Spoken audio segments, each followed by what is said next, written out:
And we are live for the Week 2 Red Dirt Sports Fantasy Football Awards. For all of y'all that are watching at home, again, this is a live stream that I do with my league, and for anybody else who wants to join in and just have a good time watching like them competing against each other and just seeing kind of how they do. Because hey, each week is fun for us, especially because this year again is our 5-year anniversary for it. And the theme this year, as I've mentioned before, is the League of Villains.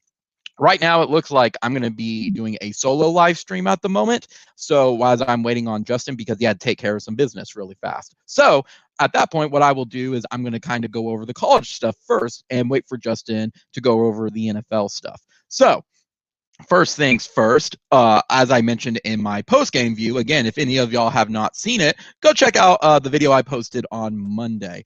I went to the Nebraska game, and even though it is still Thursday, I can tell I'm getting older, guys. I'm 31, and I'm already decomposing at this point because my voice is still hoarse, and I think you can tell at this point I still have color a little bit around here at this point, and a little bit of my bridge of my nose. But regardless, I did go to the game. I did have a fun time. People need to calm their emotions down on melting down about the team. Yes, there is problems on offense side of the ball with it, and I think they're going to solve this. I think we're going to see the playbook open up this week against West Virginia at this point. But and speaking of West Virginia, that's our first night game. And I even saw, guys, that, and again, if I take a drink during this, it's because my voice is still hoarse. I saw, guys, that this may be our first night game against West Virginia, I believe, in Norman since like 2013. It's ridiculous how we have not had so many night games against them. Excuse me. So that all being said with it, I'm looking forward to that game. But here's the thing. I may not be watching the game for it. Possibly, maybe. We'll see how it goes because, and I'm going to type this in.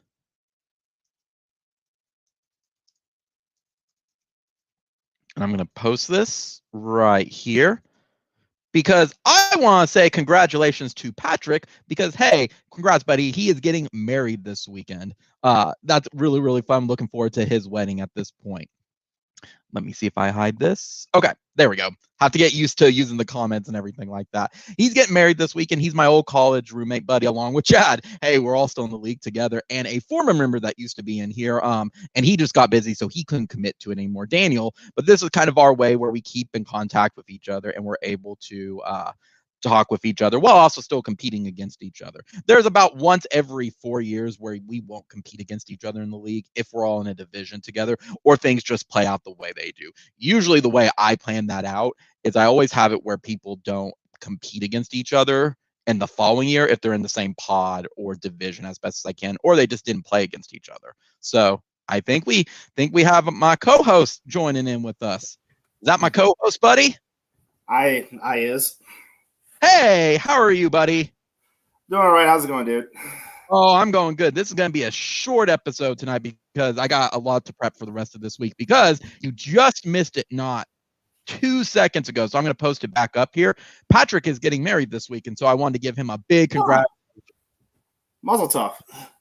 Yeah, he was my old college buddy along with Chad on it. And I'm the lone wolf at this point who's still the single guy. Everybody else has gotten married or had kids at this point. I'm just like enjoying the bachelor. I haven't. Hey, welcome to the Bachelor Club. Maybe next year, that should be what our theme is. Married dudes and ladies versus the single people. That would be a fun league. That would be very, very fun.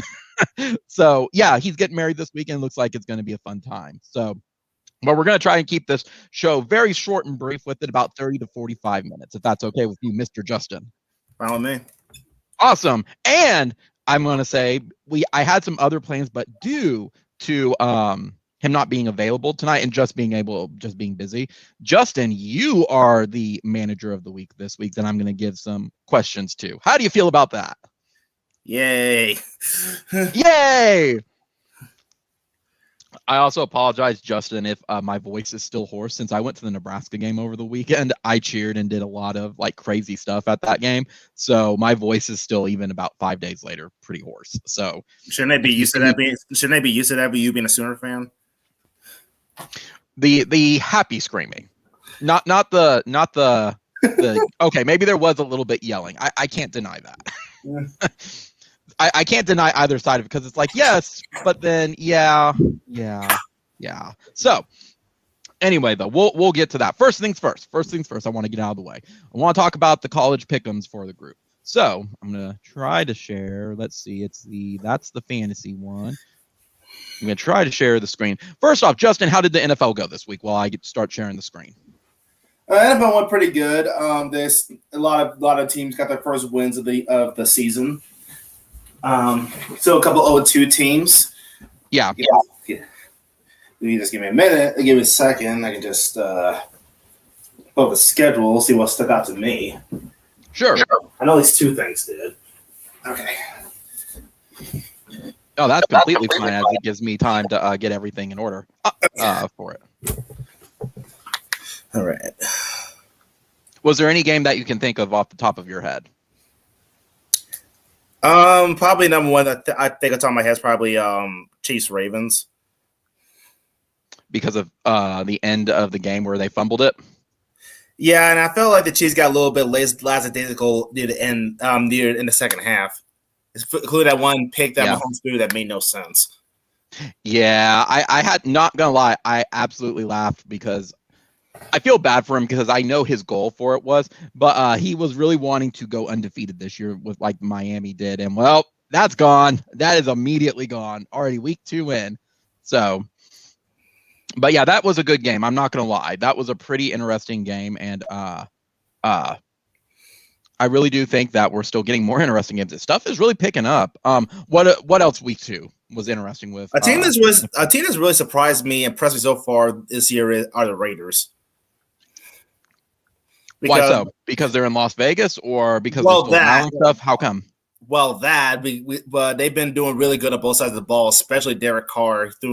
He threw 28 for 37 for 382 yards, 2 touchdowns.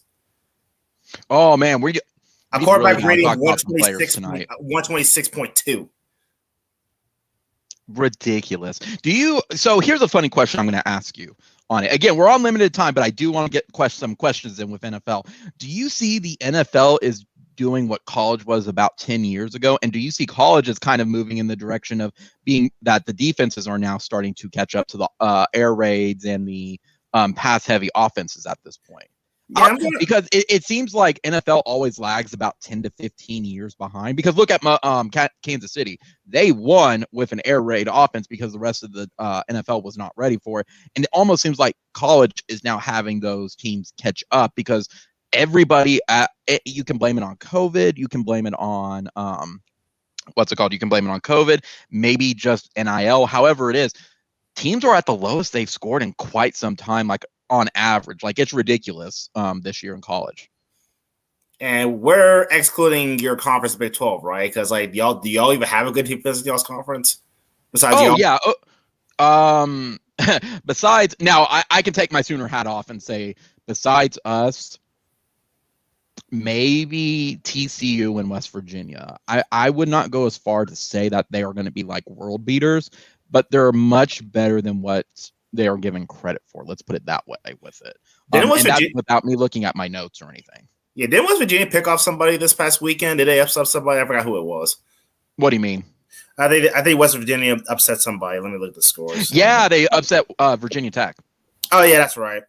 Poor Justin Fuente, former Memphis Tiger coach. Dang, it's even worse for her. Former Sooner. Yeah, and it's even worse for the latest former Tigers coach, Mike Novella, Florida State. Oh, God. Oh, my goodness. I feel bad for him. He's such a good guy. And you know what's funny is when Bob was getting ready to retire and everyone was always speculating who should he pick up, Lincoln Riley I was not aware of. And you know which two were on my list on it? And I'm glad that I'm not the person hiring. It was Justin Fuente and Tom Herman. Tom Herman, okay. I was not aware of Herman's idiocy and angry tendencies at that point with it until much later on. So I'm glad we dodged that bullet. And I think Fuente was on the short list, but I think Fuente is like Matt Campbell. If you give him a good team with the right players, he will succeed. Because he did well at, I think it was Memphis, right? Yeah, I think so. Yeah. So I think that's just what it is. But yeah. it just seems like they're really scoring. I think the defenses are finally starting to see ways to stop this pass heavy thing. And I'm not going to say they're going to revert back to the run or anything like that, with it that being the heavy part, but I think we're going to see another evolution of college football here very soon that will play into NFL and stuff, because it was like I formation, wishbone, air raid, and now whatever the pass heavy stuff is right now. I think we're about to see that. So, by the way, you want to know something else I was low scoring? What's that? Our matchup. I was going to mention that. I was going to mention that right after college. So congratulations for beating me. Ours was literally a pillow fight. It was like, all right, Justin, are you ready? We sucked. Oh, we absolutely did. Like, we sucked, man. My goodness. Now, see, putting a quick pause on ours with it. The flip side was, look at Andrew. He sucked last week and just wiped the floor with his opponent this week. Like, I think he got close to breaking the all-time record. 153 points. What the hell is it? 153 points. What the hell is he? Jalen Hurts. Oh, it was Jalen, or it was Derrick Henry. Jesus Christ! New England defense. Jesus Christ. Like he lucked out this week hardcore, and I know Derrick Henry's because they play him at the goal line, but my gosh, Derrick Henry obliterated everybody with it. And like I said, he was like 24 points away from the all-time. Frank still holds that honor for the all-time scoring for this week. But you know what? I'm going to check something really fast. It's not going to change the screen on here. I want to say no, he wasn't. The biggest blowout was against, I think, Brittany last year. Frank beat her by like 115 points. I think that was the week she was getting married, though. So like that was not her priority within it. Just that's what happens. So, but dude smashed. He came to play. I think that's still one of the highest ones. I think I've only even achieved like 146 with it. Like, gosh, the stars aligned. So, but yes, our matchup was our matchup was bad. Yeah, you won though, so congratulations. You had lady luck on your side, dude. Thank you. I just try to look through these teams, but did anybody actually draft Aaron Jones? Yeah, Frank did against Andrew. Like, okay, right. Which team is he? Weasel SS, the one that faced Andrew and his 153 points of oblivion. Oh, yeah, so he got destroyed even though Aaron Jones had 35 points, but they're here at 41. Yeah. Well, and get this too. I think it was not Kayla. It was Gavin. Gavin started Lamar Jackson, and he still lost against Patrick. And Lamar Jackson got 34 points. Yeah, I think a lot of that came down to his Brown having COVID, but just bad luck for people with this week who had players just railroad over everybody at this point. I mean, look at the other one was Chad. That was it. He lost, and he had Kyler Murray, and Kyler was 35.1 points. Well, yeah, I'm not sure you looked at my totals, but Matthew Stafford 18.22, Hollywood Brown 17.3. Daryl Carlson for the Raiders 17, and the Buffalo defense 22 points. All that was on my bench. Yep, you got several awards from like having the players on the bench, but you still won though. That's the thing. That's what matters. As I said with the Nebraska game, who cares? You got the win. Yeah, pretty much. Yeah. So kind of bummed that Gavin is here because kind of bummed that Gavin is here because I have him next. Yeah, that's going to be interesting because Brown's out. I think you're predicted to win because of that now. Like, he's got to figure something out at it. And the reason, and we'll go into details on recapping the games. I already looked at our game. The reason I lost was because my running backs did not show up at all. I only got like, I think 10 points from them, and they were projected like 30 or 40. It just happens. Kamara kept running into walls, and Mixon just didn't play. Like they said, Mixon has some weeks that he just has busts, and that was a bust week. So it happens, but he was the best one to take at the time. So it is what it is. I'm going to go over these college pick'ems really, really, really fast. So we have 10 people in our college pick'em league. And as you can see, Patrick is still leading in first place overall at 26 points. He messaged me, and like I said, I will reinforce this every single week, so it is not a surprise for those people that are playing in this league, that he let me know that the system did not take his OU versus Tulane pick.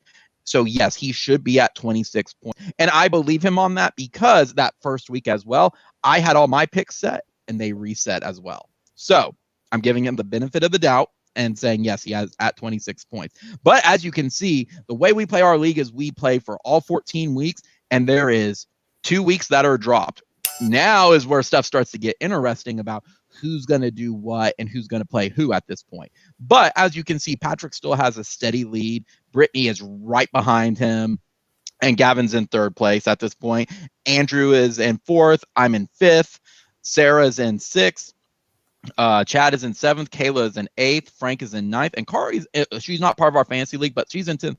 But even looking at the points and stuff, it's only 3 points separating the bottom from the top. This is where we're really going to start seeing people like win out, which is kind of a bummer on this particular one because that's so low on points. But then again, they could have a bad week and that come into play at that point. So who knows? I think we're going to see a lot of 20 and 30 points at this point with it. Now, that is what the league standings are right now. I'm going to go to the group picks and highlight who did extra well last week. So looking at last week, it was Andrew at 24 points, a 3-way tie for first place. Andrew at 24 points, Gavin at 24 points, and Patrick again at 24 points. I was just under them at 23 points, which is funny, Justin, because they all lost the same game. There was 26 games this week, and they lost Virginia Tech versus West Virginia, and they also lost UCLA versus Fresno State. They all lost the same ones to tie. Otherwise, they would have gotten a perfect 100%. I was silly, and I went against Oklahoma State on it, but I didn't think Oklahoma State was going to win. I really thought Boise State was going to win, and Boise State should have won. Did you see what happened in the Boise State game? No, I didn't. What happened? Oh, they had a controversial call about the refs on it. And I believe it was they touched the ball on I think it was I could just blank, Justin. Let me Google it because I just blanked. But the Fresno State one was surprising. They get this. Did you see the Fresno State one with UCLA? Yes, I did. I think it's amazing that their quarterback basically lost his hip during the game and still won. Like, dude is a trooper. Give him the Heisman right now. You could clearly tell he was hurting. Oh, absolutely. Dude, but he still made those incredible throws. Like, I caught the highlights. I'm gonna be upfront and say what's it called? I lost my train of thought. Man, it is definitely one of those nights, Justin. Absolutely one of those nights. But just incredible performance by Fresno State. Like that is such a good win for their program. Looking at it, I have to find it. It was here it is. With Oklahoma State trying to salt the game away with just over 3 minutes remaining, Wimpy Jared the ball loose from Warren. JL Skinner picked up the ball at the Cowboys 41 and returned it for a touchdown. That was it. Boise State recovered it and did I think it was a scoop and score, and the refs calls it dead. And even Gundy said these were bad refs. Like, they don't know how to call games anymore. And, I knew some friends back in college who did reffing, and they said the big problem is there's, unlike the NFL, there's no consistency across the board. So what could be a pass interference, say, in the Big 12 is not a pass interference in the SEC. There's no actual real governing kind of thing because they all do their own thing with it, which to me that falls back to why Boise State lost at that point, because I believe the away team gets to bring the refs in this case with it, and because you have the home game with like the home field advantage at that point. So I will say, if you can tell too from it on the earlier stream, I did go to the game last Saturday, so I'm kind of dark around like my eyes and the bridge of my nose with it. It was fun with it, but it was funny too, Justin, because I'll have to send it to you. Did you see the interception that DJ Graham made against Nebraska? No, I didn't really see any of the. Oh, wait! That one-handed one. Where he grabbed it and then like rolled with it. So that didn't happen in front of me. It happened at the end of the stadium, okay? No one knew what happened because we looked like that he just made a good catch. When they showed it on replay, that's when the stadium just lit up on it. Like, absolute incredible play. And everyone's like, well, he should have batted it down. Yeah, but that's Maybe. not what you think in those split-second moments at that point. You just don't. Like, he made a football move, and I'm proud of him for making a football move for it. Who give credit to anybody who would make a football move. Yeah, it starts with the position, but to me, that's where I say offense, then you should have had your stuff together and you get 10 yards into running. Don't run the same play every single time. Regardless, it was a good thing. The other one with the OU one, OU ran a 110-yard 2-point block against Nebraska, and that happened right in front of me, in front of the end zone. So that was fun to see in person. Nebraska had a blocked field goal. Pat Fields caught it in our end zone. He just put it on the afterburners and just ran. It was ridiculous. And it was great to see in person. That stadium was rocking. Okay. It was great. I love attending games. There's just so many things you don't get at the games that you get like in that in-person experience. You know what I mean? Yeah. It's just like high school games. High school games are fun to watch too. But yeah, so there was another thing I was trying to think of from college this week. But yes, so looking at the standings though, next week's going to be very, very interesting because we got some good matchups and some sneaky good games coming up. And Arkansas and that Alabama, or I think it was Arkansas and A&M is coming up with it, and that's going to be a sneaky good game. And then whoever the winner is, they got to face Bama, which, that's Bama. I think Arkansas and A&M was actually supposed to be on CBS. So I think even they think it's supposed to be a sneaky good game. Yeah. I had to joke. Did you know that Fox, Big Noon, and College Game Day are going to be on location at Wisconsin and Penn State? They're both going to be on campus at the same time. And I'm like, we should have a water balloon fight between both of them. Because they both compete against each other. Water balloon fight. That would be great. Or a Nerf gun fight or something silly. If they're both going to be there, go all out on it. So have a sign or something like this is my game day sign. I should have done it, Justin. I should have, and I forgot about it. I really wanted to have a sign that said all we wanted was to play Nebraska at night, but I forgot about Big Noon showing up. That's on me. That is on me.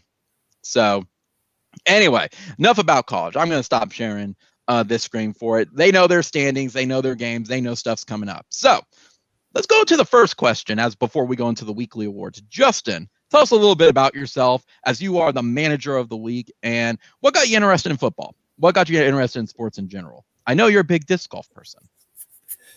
I didn't really get much into football until I was about 12 or 13, but I guess I don't know. I just started watching sports, more and more sports with my stepfather and my actual dad, and I eventually got into the fandom. I think I got into basketball first before I got into football and then baseball. I mean, I played a lot of those sports as a kid. Like I went to an all sports camp where we played all different kinds of sports, but I didn't really get into fandom sports until I was like 14. And even then, even though I root for the Titans, I just root for it because they're the home team. I'm not like a diehard fan of them, but I don't know. I've always like enjoyed since a teenager watching both mostly NFL but college as well.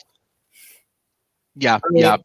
Do you rent in your city because you are in the Tennessee area? Do you root for what's it called? Do you root for Tennessee Volunteers as well, or is it kind of the same thing? You enjoy watching it, but it's not your team. No, yeah, I'm closer. I'm closer to rooting for the Tigers, but yeah. Okay. I wasn't sure on it as well because I know I had some friends who were like, yeah, we do Tennessee, but we also do Memphis as well. My friend does. My friend's a big Tigers fan, but he kind of roots for Tennessee too. Gotcha. Cool. All right, let's get into these first awards at this point, and then I can go from there. So let's recap week 2. We're going to go and start with the standings at this point. I'm going to start sharing my screen again here in just a second. There we go. All right, share screen. I'm going back and forth between sharing screens because it's just honestly much easier to do it that way. I think we're good. There we go. All right. So as we're going into week 3, everyone can see that we're kind of all at this point. The league's reset. There is some clear above and ahead winners, early winners with Sarah and Tyler at this point. But right now, it looks like everybody who won in week 1 lost in week 2 at this point, with the exception of Frank and Joshua Prime at this point. As y'all can see, like, some teams moved up, some teams moved down. I went down to 5th. Justin, you remain consistent at 9 at this point.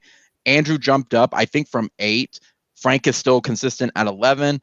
Kayla, I want to say, was up, but then she went down a bit. And then Chad remains at like 3rd or 4th with it. Gavin is still at that borderline 6th. Patrick is in 8th after losing to me last week. Joshua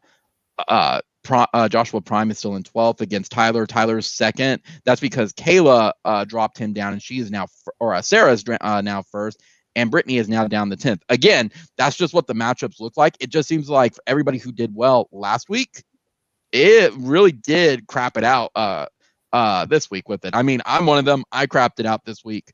So it is what it is. That's why I always stress to people when we play fantasy and stuff, a couple weeks back, that anything can happen during any week at this point. Projections are great. It's just who's favored versus who's not going to play. Who would have thought that Derrick Henry would have done everything he did this week? And who would have, if I would have told you last week that someone had Lamar Jackson or Kyler Murray scored 35 points and they lost, no one would have thought that. So looking at week 3, though, you take a big look at the matchups, and this is, I believe, the last of the we start conference play at this point. So it's going to be me versus Kayla this week, number 5 versus number 7. And again, if you win your pod, you get an automatic acceptance into the playoff, regardless of where you rank. So you could be the worst 1 in 10 rank, whatever for it, but you win your pod. And I'm just using that. I'm being exaggerating and things like that. You still got to win it. But this will be the big opportunity, and I'm favored against Kayla only by about 3 points. Next up is Andrew versus Brittany, 109 to 103. Andrew should be absolutely favored in that because Brittany is projected later in the season at this point, later on with it. But we'll get an early look at that league. Justin, you play Gavin this week. How you feel about playing Gavin and looking about a 51-49 right now, barring if he can find a replacement for Brown? Yeah, I'm still kind of hesitant on who to use at quarterback. Both quarterbacks are gonna have a hard time. It's either Justin Herbert or Arrowhead or Stafford against that Tampa Bay defense.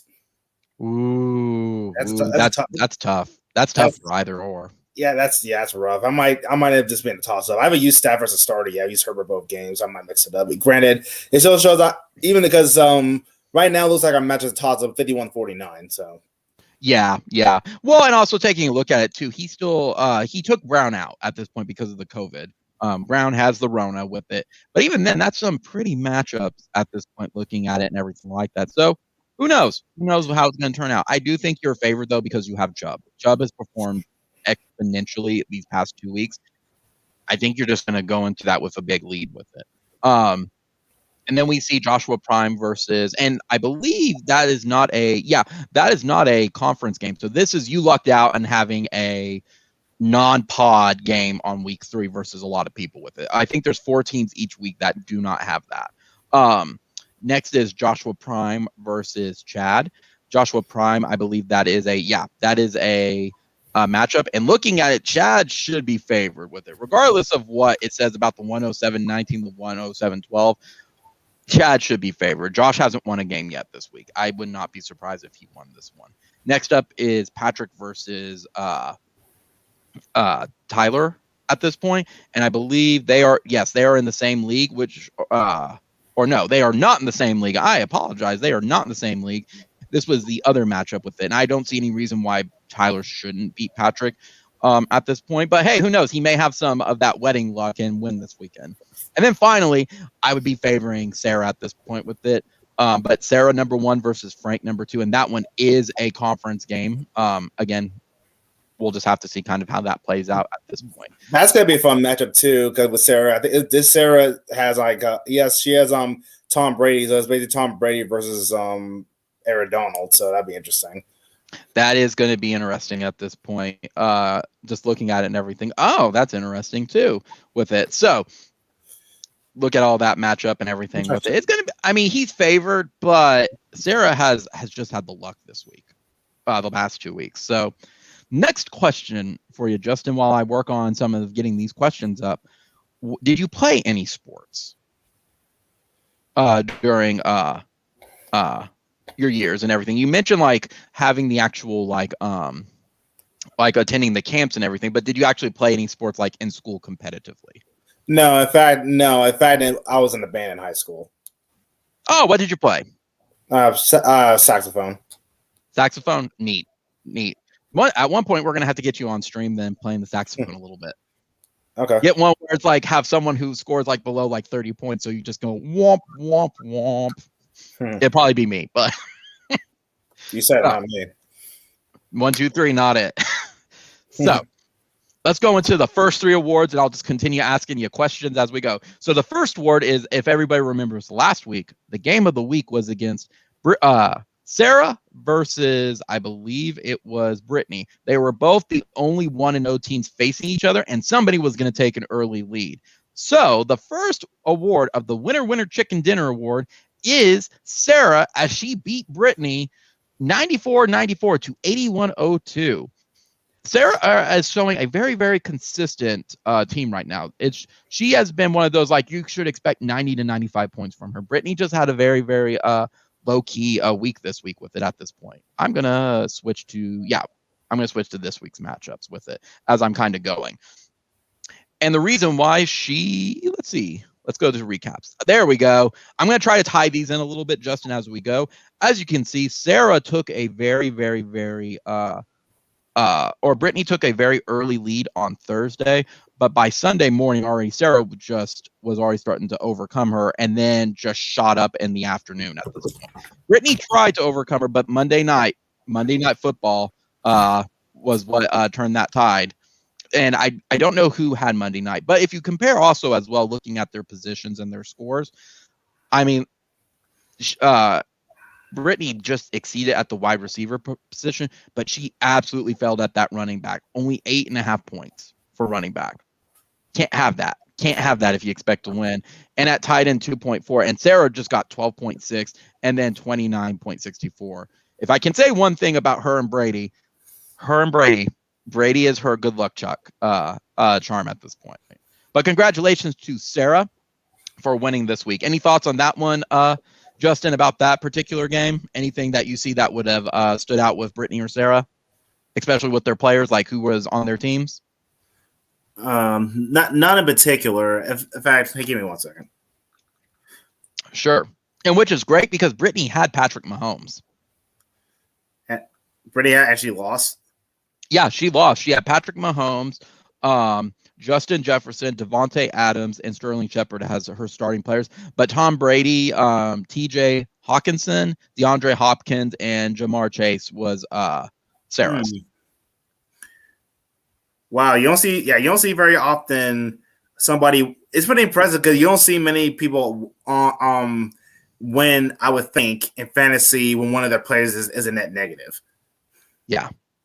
Yeah, which is funny as we're going on, which Sarah just has the luck right now. She had that in the very first part of our league, and she just has it. She absolutely has it. I'm trying to find where Sarah had like that Monday night like little jump at this point. I believe it was her tight end. Or I forgot who she played, if I'm being honest on it for it. But this is the magic of the back button. Let's take a look.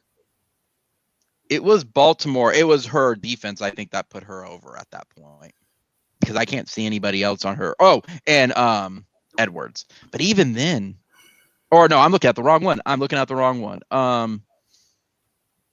I don't see anyone. I think it was just all her players played like they were supposed to at this point, with exception of the wide receiver, and he was knocked out for the game.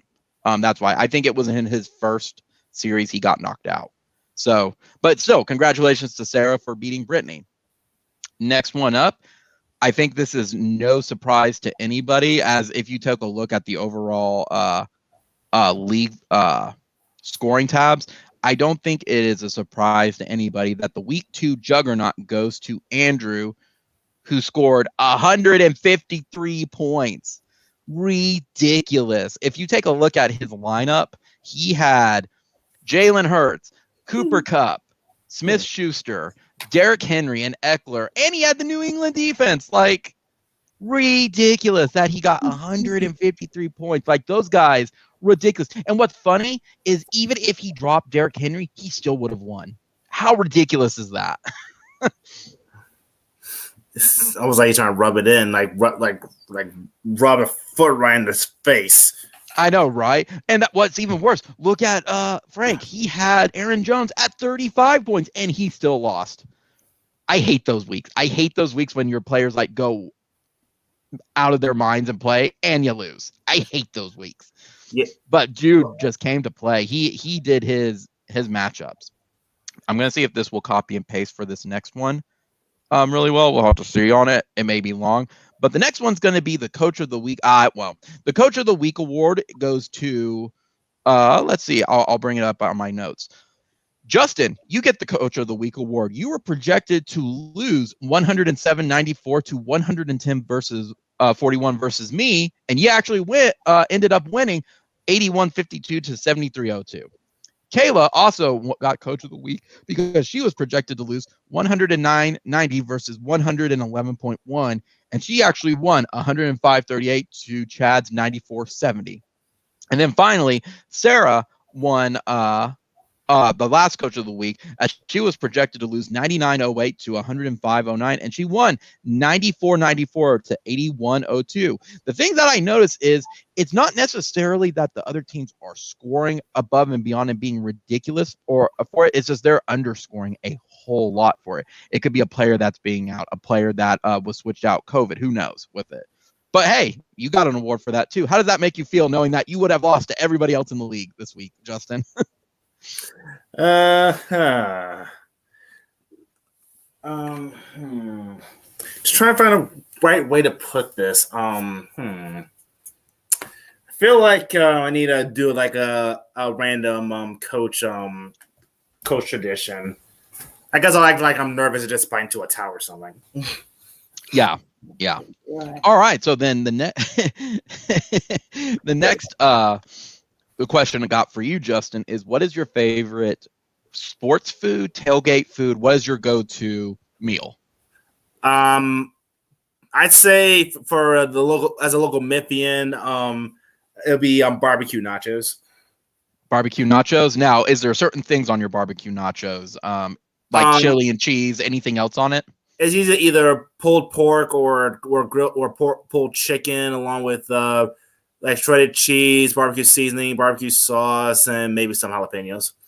Ooh, see, you're spoiling me on that because you got that Tennessee barbecue with that. That sounds good. I gotta get you out here to Oklahoma at some point so you can try ours with it, because ours is not necessarily about like the barbecue, but it's all the sauces. And I know every state does their own version of barbecue, but we have really, really good like sweet sauce, really good like sour sauce, hot sauce. Like it makes the barbecue just different. It's different. I gotta get you out here to try it at some point. I have a question for you as an Oklahoma person. Does a general Oklahoma person? Oh goodness. I heard somewhere that the Oklahoma style way of dressing a burger is with pickles and mustard. Is that true? Could you explain a little bit on that one? Because you lost me on that one. I don't know, but I think I saw like this really old episode of Man vs. Food when they said like he did Oklahoma. He was in Oklahoma to eat this one burger that where they actually the chef grilled onions into a burger, and he said like quote unquote I'm doing the Oklahoma style with mustard and pickles. I was like, is that a thing? The onion burger you mentioned, that is definitely a thing. The mustard and pickles, that's pretty standard on everything. So that I'm not sure on where he got that. The onion burger, definitely for sure. That is a 100% Oklahoma thing with it, where they'll take the patty, either put the grilled onions on top when they serve it to you, or they'll mix it in. So it is a true onion burger and is good. It was good. I would definitely want to try one of those. Ooh, if you ever come visit Oklahoma, I will take you to Tucker's, man. Oh, it's so good. So good. I got to take you to Patty Wagon, too. There's a place literally down the street from me, like a couple miles, that has, oh my goodness, they make everything fresh at that point. It may take your burger 20 minutes, but I took a buddy of mine and we went to 3 different restaurants, and he said he could not compare which was better, Tucker's or Patty Wagon, because the burgers were just that good. He's like, they were spectacular. And it's a little home owned joint, so it's fantastic.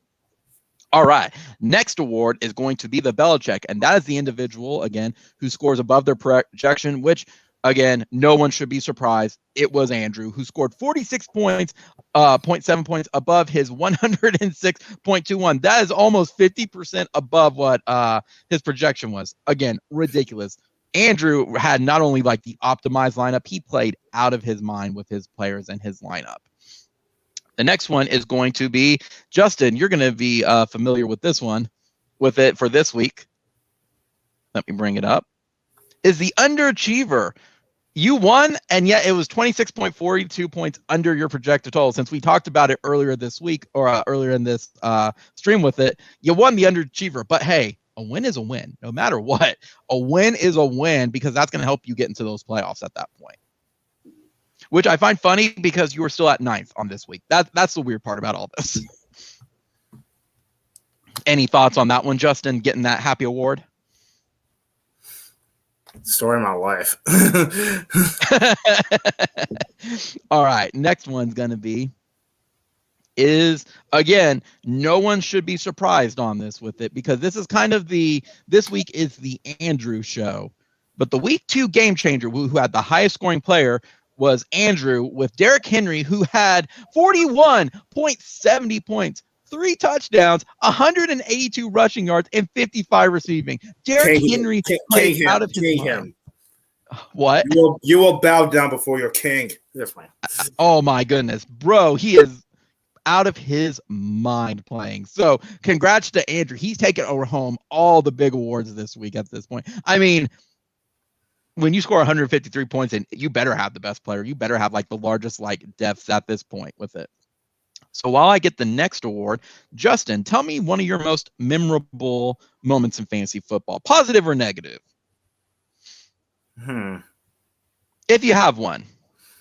Don't really have one. At least I can't think of right now. Okay. Then we'll move on to the next word. The next word is the opposite one, is the player with heart, the highest scoring player in a loss, which, again, it's terrible for Frank that Aaron Jones did 35.5 points and he played for Andrew. Played him at the best of the season so far. That is some bad luck. And I feel bad for Frank because last year he got hit by the COVID bug as well on his team. So, like, this is back-to-back. He's just in a fantasy slump on our league right now. I feel bad for him. Let's see. Going to the next one.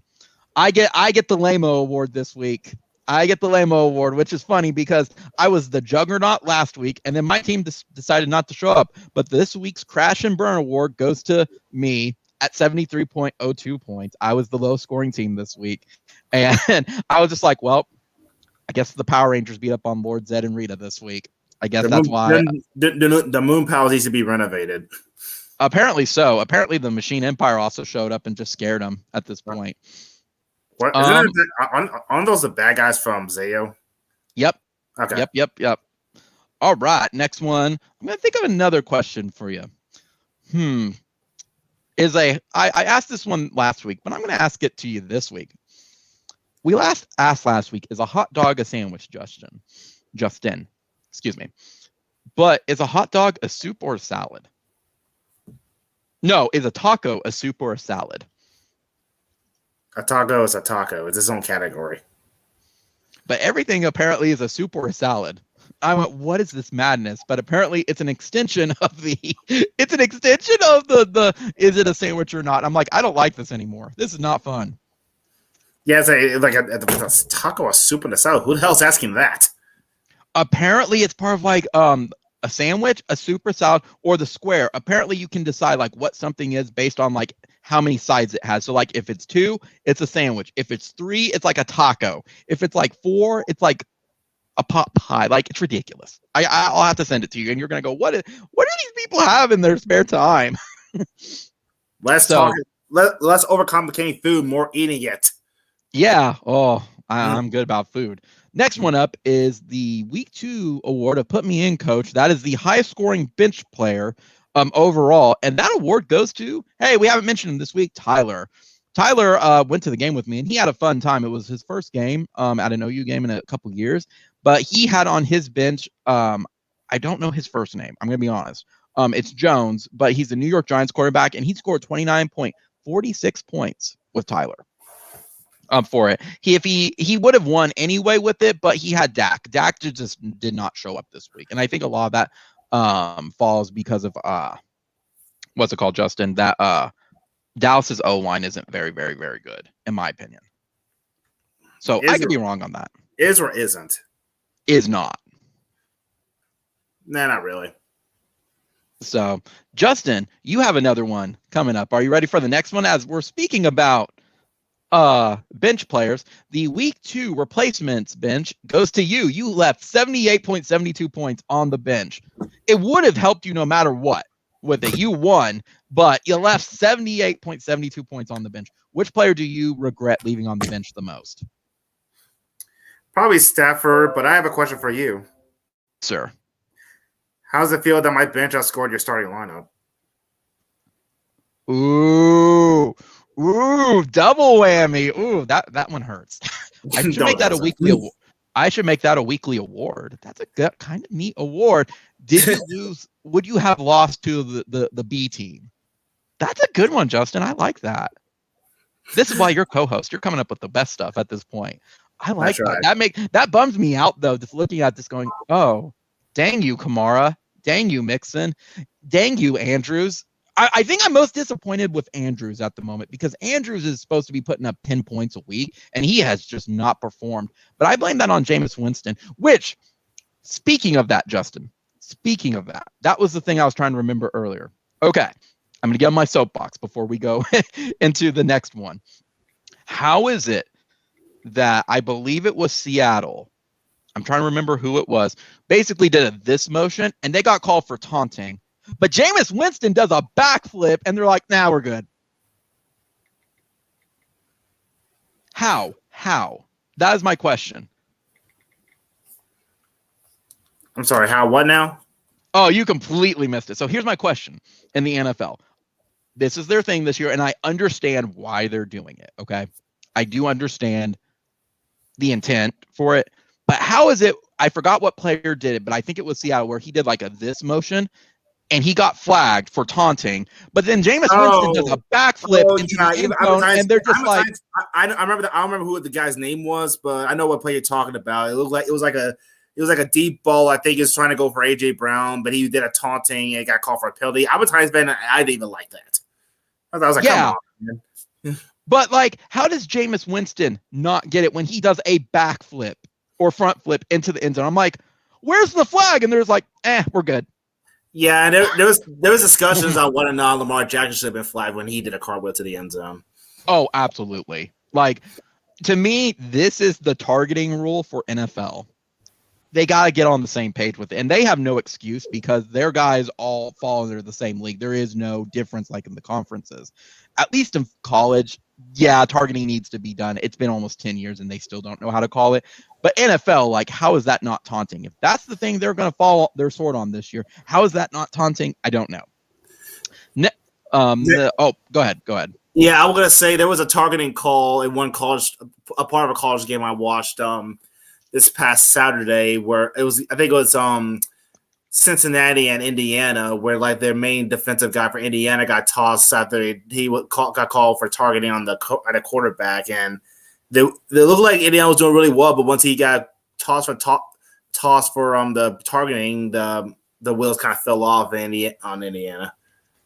Absolutely, and I understand the intent of targeting, but they got to figure something out with it. It's not working as intended, and if it's not targeting, I heard a great idea where they say make it flagrant 1, yes, where it is not indisputable, like, or it was like, yes, it could have been called it, but we're letting you slide on it, you're still getting 15 yards on it because it's not proper tackling. Sure, let's roll with that. Flagrant 2 was like it was unintentional, but it is targeting, helmet to helmet, very classic textbook with it. Sure, don't throw him out of the game, but throw like maybe a 30-yard penalty, something ridiculous on it. But flagrant 2, make it very clear you can get thrown out. Maybe make it even an unsportsmanlike added onto it. And then flagrant 3, yeah, you intentionally did it, dude. We've seen some of that before. When they get chippy, you're out of the game with it.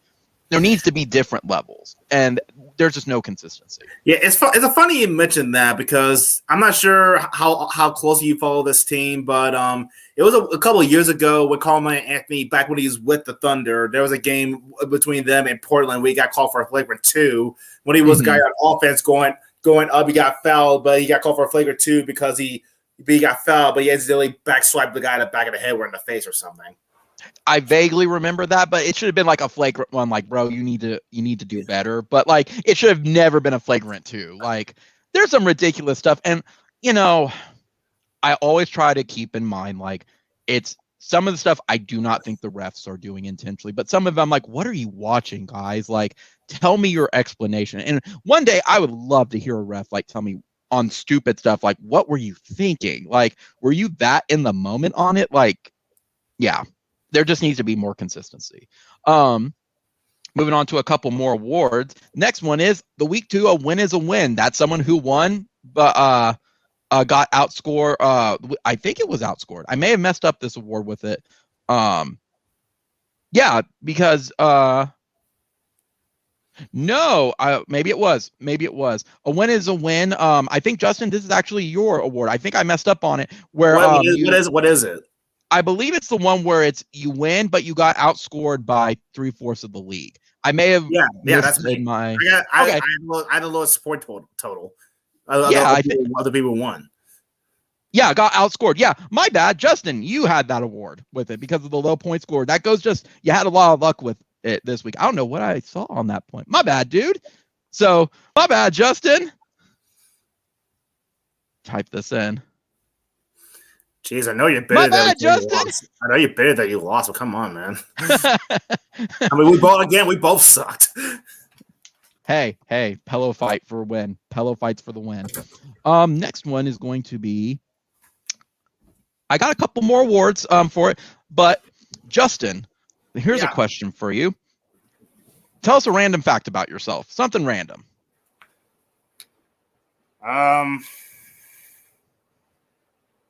I roleplay as several pony/dragon characters in a roleplay called Twitter Ponies on Twitter. How about that?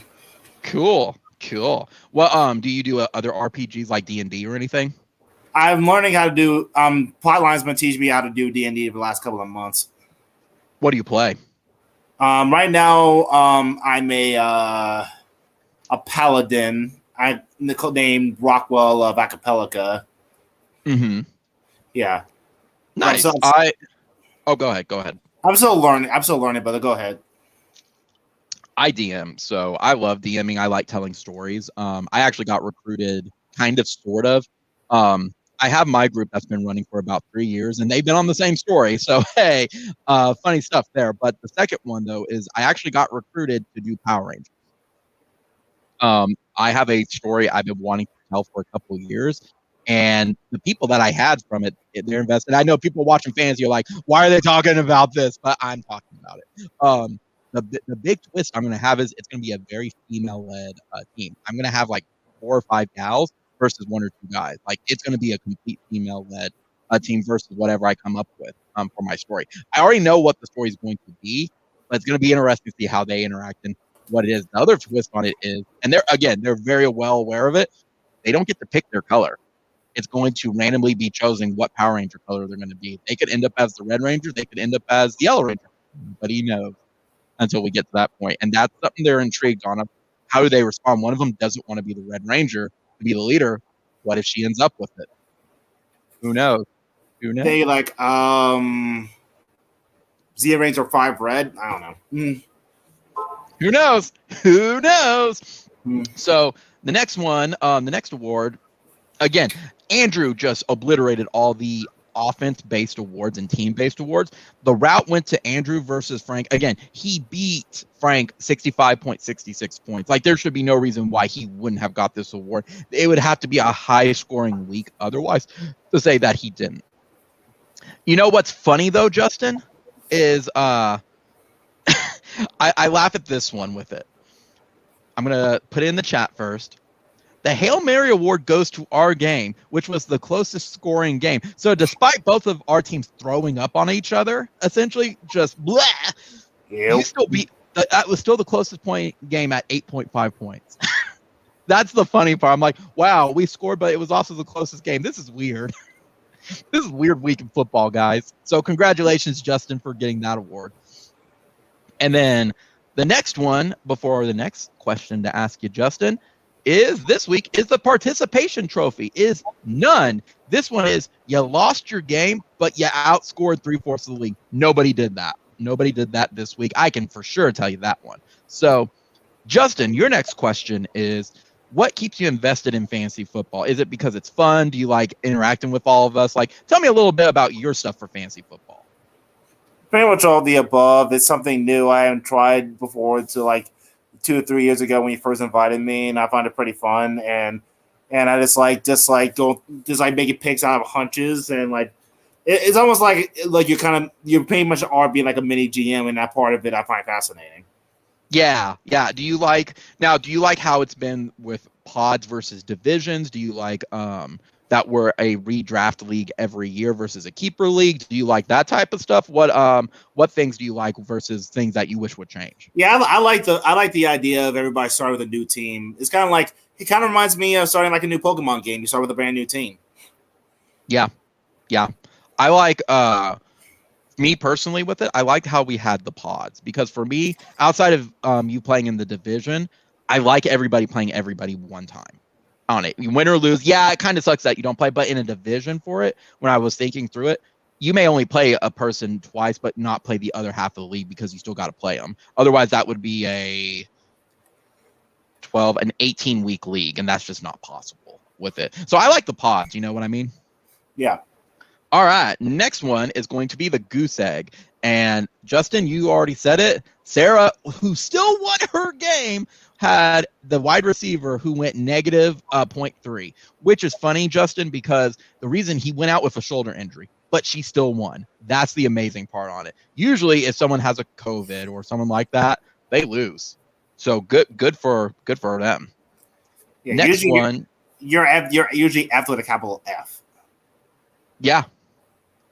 So the next one is going to be the Bad Luck Chuck Award, and that is people who are facing people and face them at like the best they've had all season. And that poor Frank, he's faced both teams when they scored the best of their seasons. But Chad also lost, and Gavin also lost against people who scored the best of their seasons at that point. So it happens, and I think Frank is leading right now of teams that have faced each other and have lost from it because they're having their best weeks. I hate those weeks. I've been that team before. It really sucks on it because I faced, I think, 7 or 8 people in a row when they had their best week, because there's just nothing you can do on it. That's just how you roll. But that's also the flip side of it. That is part of the strategy of fantasy that I've seen, where people will plan out their weeks. Well, you also don't know who you're facing until then, unless it's released or something. We kind of keep that on the down low until that, so people don't stack or anything like that. Though, speaking of that, about stacking, Justin, did you see that Frank picked up a ton of players and put them on IR? He has like all his IR people. I'm like, if he's trying to drain the league and stuff for that type of stuff, so he has players ready to go, good for him. Like, he is strategizing. I think he's already figured out he's 0-2. He's got to figure something out. So the next one, which you should get a playing card for this one, you played your Exodia card on me because you're the Lady Luck person, Justin, this week, because if you would have played anybody else this week, you would have lost. Lady Luck, you played the one person who scored below, and it was me. Heart of cards, guide me. Dun dun dun dun dun dun dun dun dun. Yep, you got it. So we're getting into the last 1, 2, 3 awards. Justin, I got one final question for you at this point. What has been your favorite team name so far?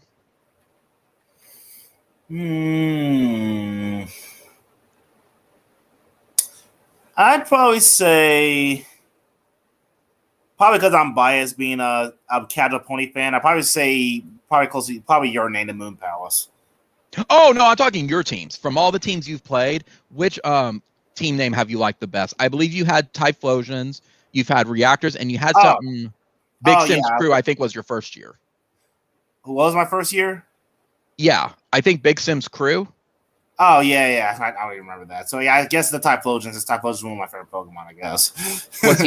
Was he your first starter overall? At Gen 2, yes. Gen 2, yeah. Same here. And Gen 2 was the region that really took me off as a Pokemon fan when I played the original games first. Gotcha. Are you going to pick Cyndaquil when Arceus comes out? What do you think? I don't know. This is the first. I mean, this is the first. These are kind of the fan favorite ones. So. Of course, oh yeah, I am, and I do plan on I plan on getting that at some point, and I'll probably pick Cyndaquil. Funny thing is, I'm actually I finished Blue a couple of days ago, and I'm doing a playthrough of Crystal right now. I'm about to battle the 4th gym. Yeah, and I'm doing a playthrough. I'm doing a playthrough where at some point, which I'm surprised I haven't wanted to try to kill myself yet, because I actually felt like doing a challenge and wanted to torture myself. I started with Chikorita. Ooh, yeah. Early Johto's hard if you start with Chikorita. Even Cyndaquil, because Totodile is really the only one who kind of gets some bulk early on. That was actually my hardest one, was Soul Silver's what's her name? The very first gym leader, Faulkner. His name. Yeah. I'm sorry, I'm thinking of a gal with it. That was my hardest one in the remake with it, because I started with Cyndaquil and then I railroaded. See, I never had problems with Whitney. Whitney was easy, in my opinion, but that's me. I had more problems trying to find where the Squirtle bottle was before Whitney, but I guess I never had problems with Rollout. So, all right, we got into these final 3 awards. Final 3 ones is the week 2 Crisis Averted goes to Miracle Muffins. She would have lost her game if she would have started Ryan Fitzpatrick instead of her quarterback, which I believe she started. Yeah, she started Joe Burrow at quarterback, but she would have lost her game against Chad if she started Ryan Fitzpatrick. And I believe Ryan Fitzpatrick was playing against or who had Ryan? Yeah, he was on IR. That's why with it. So yeah, that's why. That's okay. I may have to change that one, but for stat wise, that's what she is for this week. The next one too is Justin. You get the next award as well, because you get the depth chart. That's the one who had not only won their game, but also had the highest scoring bench. As you mentioned, your bench even beat my starting lineup. So like you had a high scoring bench, meaning you could have replaced any players at this point and you still would have won. So good job for you. And then the last one. Oh, go ahead. How's it that I got 0 awards last week and this week I'm pretty much sweeping the Emmys? For what? How's it that I got 0 awards last week, yet tonight I'm sweeping the freaking Emmys? Because you're like, where for this week, it's like Andrew is sweeping up all the offense-based and team like domination ones. You got all the close game ones this week, and it's kind of like the Hail Mary, the bench. Usually those are all tied together almost. So that's why. You're kind of the leader in that one. So, in that particular one for this week. And then we got the final one. This one I'm going to add in because I think it's a fun award to have, the Optimized Award. These are the people who were basically started everybody on their starting roster and had the lowest bench one for it. So for the winners, it was Andrew. He had 19.10 points he left on the bench. And then Brittany was the one who lost, and she had 14.02 points she left on the bench. I think that's kind of neat where it's like, yeah, they did the best they could with it. There is no way they could have avoided it. So I think, Justin, I have one more question for you. One more question. Okay. What's your favorite? Let's think of something related. I'm gonna bring up my questionnaire from it. Anything that you saw that stuck out from last week? Regarding what? Anything football wise? In the sense of like anything that surprised you besides like you beating me? Let me see here. Here we go. Got it. Here's your question, Justin. What is the single best sporting event you have ever attended? Okay, all right. Or I'll even go as far to say, like, if you don't attend a lot of them, witnessed.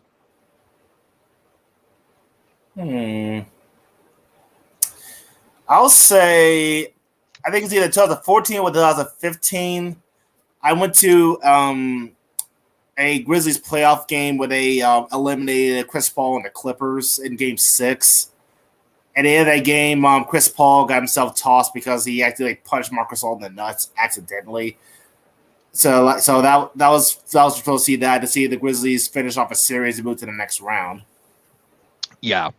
Yeah, but still seeing that in person, that's still neat though. It's seeing those type of things. It's like, yeah, there's regular season, but those type of ones are a little bit special with it. So that had to be a fun one still. So I got a couple more things, and then I think we'll wrap up for going into week 3. So first one is projected playoff. If everything went according to it this week, if we cut off this week, Tyler would get the bye week as number 1. Chad would get the number 2. And playoff right now would be Sarah versus me, and then Kayla versus Andrew. I don't think anything changed from last week. Maybe some position swap, but otherwise, yeah, it'd be the same thing with it. I think maybe I dropped from it. I'm trying to remember from it, but without having those notes in front of me for it. But it's still the same 6 people. It's just throwing a dart at this point. I'm going to show the last share screen, though, with it.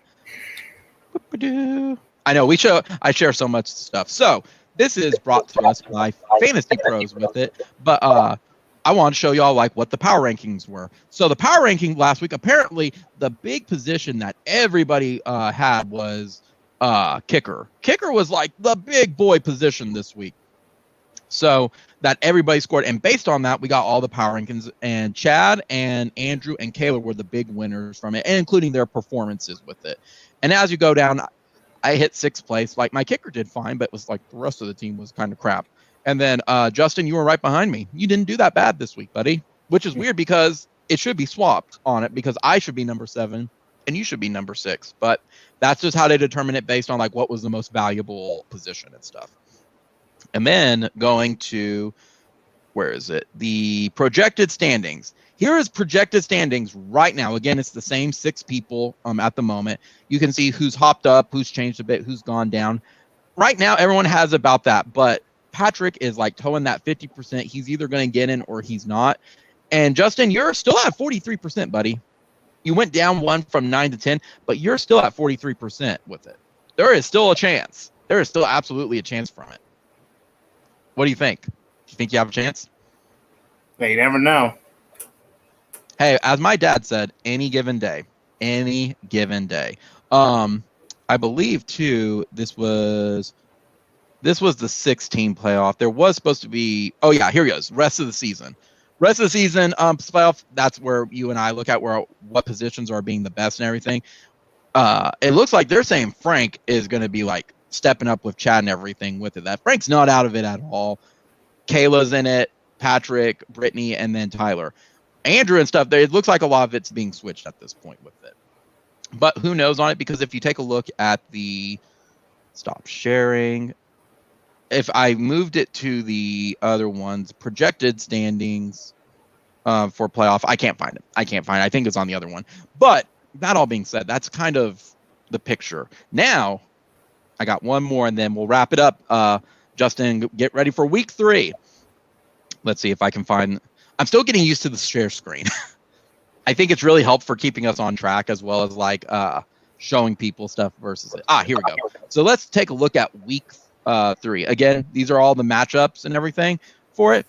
This is the preview. I do think, Justin, that the winner chicken dinner game of the week, man, it's hard because a lot of the the 1-0 conference games are going to be the ones that are like have already been taken, and the 2 that have lost haven't won a game yet. They already have it. Man, let's take a look. Let's see which one has the most impact. Let's see. We've got me versus Kayla. We're in the same league.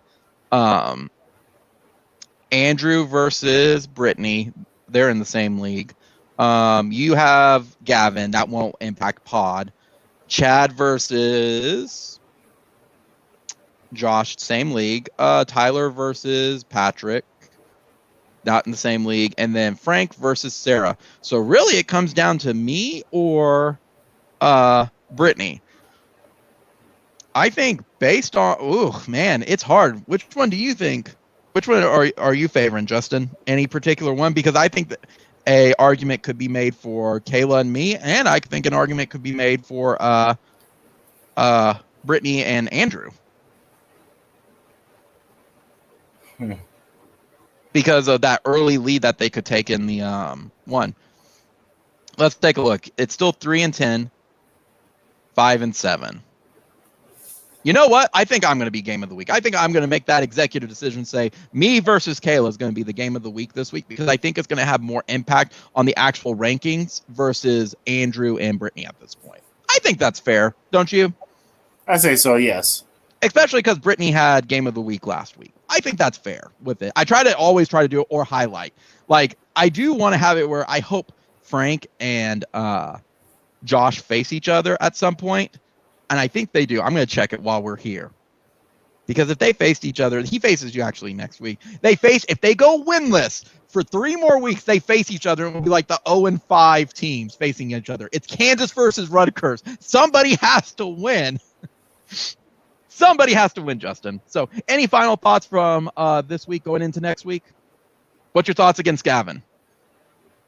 What do you think? What players scare you against him? Probably Lamar more than anybody, because he's going against probably Lamar more than anybody because he's going up against a pretty bad defense. But I have a trump card as well. There's nothing I can do against him when he yells on the ground where he throws half the time. But I am starting Marquise Brown, so the points he gets from throwing to him kind of cancels out. We got to cancel out. Yeah. See, I dropped Marquise to get